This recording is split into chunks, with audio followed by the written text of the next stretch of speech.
Dans cette vidéo, nous allons analyser le premier gravel à assistance électrique, j'ai nommé le Gravel Cannondale Topstone Neo SL1.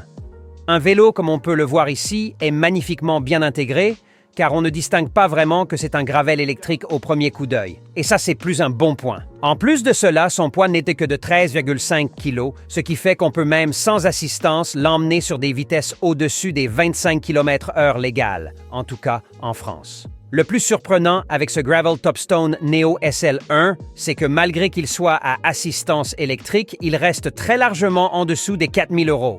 Mais pour trouver de tels tarifs, il vaut mieux aller faire un tour en description de cette vidéo.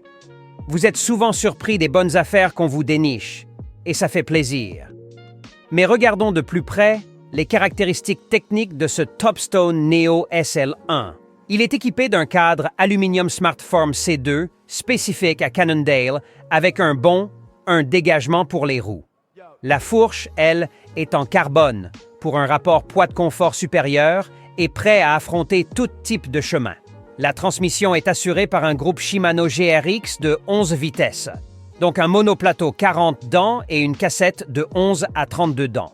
La partie freinage est assurée par des freins à disque hydrauliques de la même série GRX. Ultra puissant!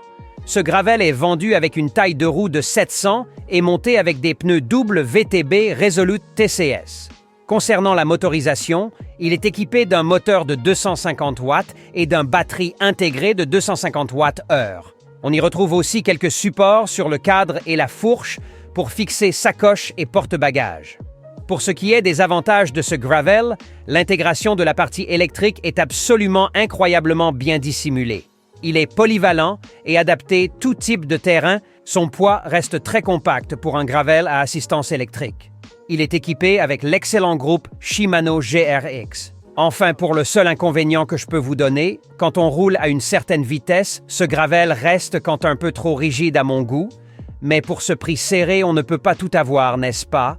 Retrouvez ce vélo en description de la vidéo et pensez à nous lâcher un PTI like et à vous abonner à la chaîne.